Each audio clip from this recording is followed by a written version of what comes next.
Scanning for audio.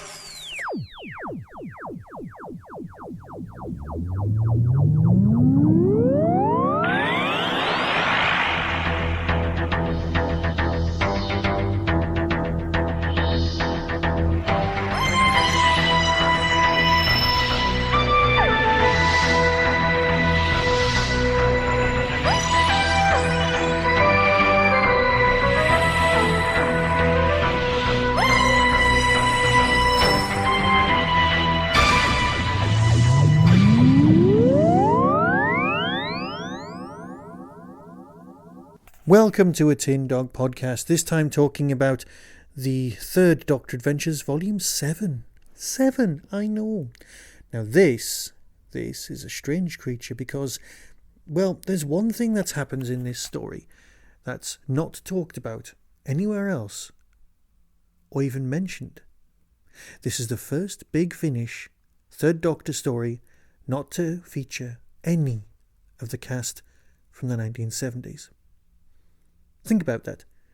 At the beginning of Big Finish, they vowed never to recast, and I thought that was a bit weird and wrong, and now they've kind of gotten full circle and ended up back where I kind of was at.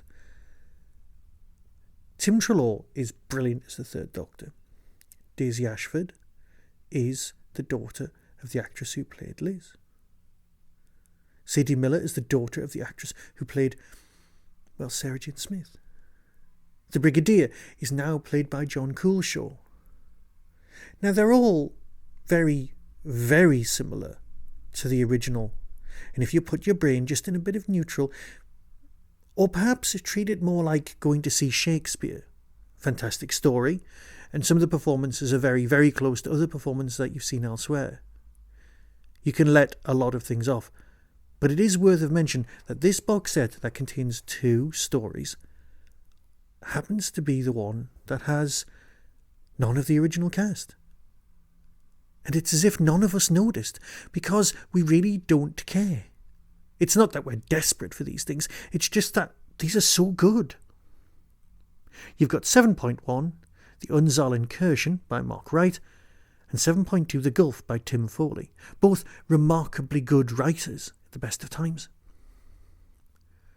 So your first one is Liz Shaw and the Third Doctor, and the second one is Sarah Jane Smith. Now, according to the front of the box, you do kind of go, oh, is it going to be a crossover? Oh, is it going to be brilliant? It's not. It's not a crossover. They can obviously do that in the future, but right now, it's just Third Doctor, Liz, bosh. Third Doctor, Sarah Jane Smith, bosh, done, walk away. Now, I've enthused at ridiculous length about how good the new actors playing, well, parts that their mothers made famous are. Seriously. They both sound remarkably close. You forget, you genuinely do, after a few moments. You go, oh yeah, fine, just let it happen, it's brilliant. Especially, and I've gone on about this in the past as well, Sadie Miller is brilliant. I mean, she manages to get the gasps and the giggles and the delivery, the pacing, so good. Let's look at each individual story. It's synopsis time. I can't believe I won't do that again. Okay, promise you, I won't do that again. Under the supervision of the Doctor, the Brigadier and Liz Shaw unit are getting ready to activate Hotspur, their new advanced early warning system, but something goes wrong. Yeah, there's a surprise. Can it be that unit has been betrayed from within? Suddenly bases are falling across the globe, and only the Doctor and his friends are able to escape. Not knowing how far the conspiracy goes, the Doctor, Liz and the Brigadier become fugitives. Their investigations lead them to the Fulcrum military training facility and something beyond the Earth. You know, it's a cracking story. Why did I sound Welsh there? Cracking story. No, it really is. It's seriously just pure season 7, is it? It was a curious season. It's so different from all of the Doctor Who that's gone before. And it's pre-Master, so you've just got some lovely things happening on Earth and people trying to take over. It is the most Avengers-y of stories, of seasons. And I'm not saying that in a bad way. God forbid, no. I love the Avengers, I really do. So, these are crackingly good stories, and they feel so of their time. Yes, you've got what's going on. Oh, what is this going on? It's brilliant. Look, I don't even want to go on about spoilers. What's actually happening? You've got a brand new female unit officer who is just great. She needs to come back, and she needs to be a recurring character, possibly with some of the original castings, because she just fits so well. I'd love to hear her and Sergeant Benton together, just sorting things out. Hell, even a little spin-off for them both. 7.2, The Gulf by Tim Foley. This one's slightly more ethereal.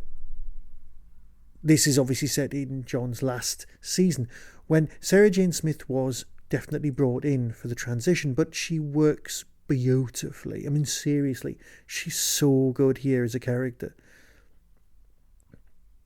Yes, you've got a lot more atmosphere here. You've got an abandoned space oil rig. You've got what may or may not be in the water. You've got what may or may not be going on. Yes, there's, again, and I keep going on about the Cthulhu type aspects of this, but there are creatures that may or may not be present, and it all works beautifully. You've got big multinationals in space, which always go down well in a Pertwee story. These are all, I'm going to use the word meme, theme, recurring vignettes, shall we say. No, that's the wrong word. Yeah, recurring themes. Oh, you know what I mean. Stuff that you hear and you see and you go, yeah, that makes sense. That's very Pertwee. Well, that's what this is. These are all very, very Pertwee. And so I'll play you the trailer and let you decide for yourself, because as far as I'm concerned, cracking stories all round. From Big Finish Productions, Doctor Who, The Third Doctor Adventures, Volume 7. The Unzal Incursion. All personnel stand by for satellite response efficiency test. Drop your weapon. I'm an old soldier. It's very difficult to teach me new tricks. Doctor, activate receptor coils. Activating receptor coils. You against the machine. Full activation. I think you'd find the results enlightening. Good work, Sergeant. They reckon you're a space wizard or something. Do they indeed? The Doctor is dangerous. He's just one man. Well, let's just say I'm a scientist without a portfolio. What the devil do you think you're doing? International pressure points are being neutralised. Excellent. By the way, hey! Whoa! Doctor, the door! Right behind you! Both of you, grab onto the console! Doctor, this is insane! I said I'd never go near this drafted contraption. They're coming through! Hold on as if your life depends on it! Because it does! Doctor! The Doctor and unit will be in no position to stand in our way.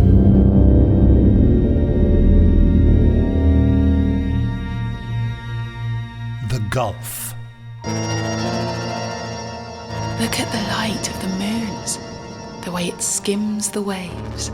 It makes them look like mounds. Maybe the Brigadier left the taps running. You need to leave them running for an awfully long time, Sarah.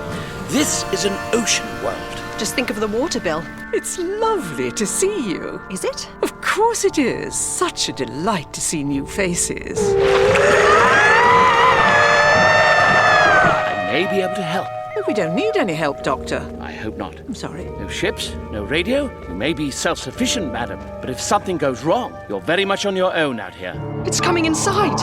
The sea screams at night. What are they? Sirens? Mermaids? But they're worse than that. Are those tendrils? Tentacles? One false move It's going to collapse! I know it hurts, but I can ease the pain. I focus all my mental strength. I break away from this dimension. Big Finish. We love stories. Soon. That was the Tin Dog Podcast. Available on Spotify, iTunes, Acast, Stitcher, and wherever good podcasts are found. Get early access to content by subscribing to the Tin Dog Podcast YouTube channel. You can support the show at patreon.com/tindog. Contact the show on Twitter @TindogPodcast or email tin-dog@hotmail.co.uk. All of the things discussed are the intellectual property of others. No infringement is intended. The Tin Dog Podcast is a founder member of the Doctor Who Podcast Alliance.